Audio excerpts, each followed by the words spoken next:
তোমরা তো সবাই জানো যে নবরাত্রি শুরু হয়ে গেছে, আর সামনে কিন্তু সপ্তমী বুধবার থেকে। তো আমি কি কাজ করছি তোমাদেরকে দেখাচ্ছি, দেখো। জয় ভবানী সবাইকে। তো তোমরা তো সবাই জানো যে নবরাত্রির পুজো কিন্তু শুরু হয়ে গেছে, আর বুধবারে কিন্তু সপ্তমী পড়ছে। সেই জন্য কিন্তু বাড়িতে যেহেতু মা দুর্গা আছে, তো সেহেতু কিন্তু সপ্তমী থেকে কিন্তু মা দুর্গাকে আরাধনা শুরু হবে আমাদের বাড়িতে।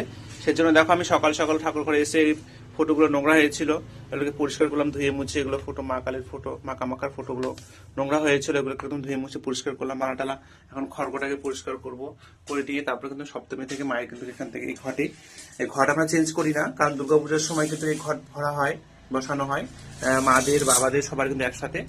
আর দুর্গাপুজো না পেরোলে কিন্তু এই ঘরটা উঠানো হবে না, এই ঘটেই মাকে আরাধনা করা হবে। বাসন্তী মায়ের যেটা পুজো হয় সেটা চেঞ্জ করা হবে, ডাবটাকে এগুলোকে সব কিছু চেঞ্জ করা হবে, কিন্তু ঘরটাকে শুধু উঠানো হবে না, চেঞ্জ করা হবে না। তো দেখো সকালবেলা উঠে আমি এখন একবারে চলে এসেছি ঠাকুর করে, কারণ আজকে হচ্ছে সোমবার, মঙ্গলবারে তো টাইম পাবো না, মঙ্গলবারে অনেক ভক্তবৃন্দ আসবে, তো মঙ্গলবারে কাজগুলো করতে পারবো না। সেই জন্য সকাল সকাল উঠে কিন্তু আজকে এগুলো করছি, কারণ পুজো করতে হবে 5 দিন ব্যাপী, যতদিন থাকবে দশমী, যতদিন ছুটবে ততদিন কিন্তু পুজো করতে হবে, ফলমূল দিয়ে, ধূপ দিয়ে। আর আমি এখানে দেখো বসে বসে ঠাকুরকে পরিষ্কার করছি, আর ভিডিও ধরে দেওয়ার মতো কেউ নেই এখন, আপাতত আমি করছি। একা হাতে ভিডিও ধরছি, একা হাতে ভিডিও করছি। তো পুজোর আপডেট, পুজোর ভিডিও তোমরা পেয়ে যাবে অবশ্যই। তোমরা সঙ্গে থেকো, সবাই সবাই সুস্থ থেকো, ভালো থেকো।